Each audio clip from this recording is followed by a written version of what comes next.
কি রে এই কি হয়েছে? আমার গেঞ্জিটা নিয়েছিস? তো কি হয়েছে? আমার গায়ে ফিটিংস এসে গেছে, ওর জন্য আমি এটা নিয়ে নিলাম। না না না, এই গেঞ্জিটা আমি আর দেবো না। তোর মা প্রতি বছরে তোমার দুটো তিনটে করে গেঞ্জি পরে দেয়, আমাকে একটাও কিনে দেয় না। আমার একটা সে কোন যুগে কেনা। না, এটা আমি দেবো না, না, না, না।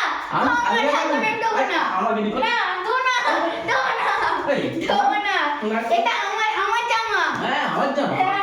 হয়ে গেছে তো। আমার যা কিছু হবে তোমার হয়ে যাবে।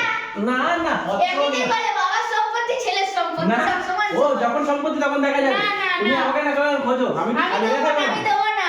এই গেঞ্জিটা আমি আমার দেবো ফেভারিট না, গেঞ্জি। আমি দেবো না। আমার এই আমি গেঞ্জিটা দেবো না, না, আমি এই দেবো না। গেঞ্জিটা আমার ফেভারিট আমি গেঞ্জি। দেবো না, আমি দেবো না। খোল। এটা আমার খোল। গায়ে ফিটিং হয়ে গেছে। না হয়ে গেলে হবে না। আমি দেবো খোল না। খোল খোল খোল। না, দেবো না। এই খুলবি? দেবো না, দেবো না। খুলবি? দেবো না, দেবো না। খুলবি? আই দেবো না, বলছি তো। খুলবি? এই কি হলো কি? খোল খোল খোল খোল। ও, আমার দেখো না, আমার জামা নিয়ে আমার নিচ্ছে। গেঞ্জিটা পরে বসে আছে।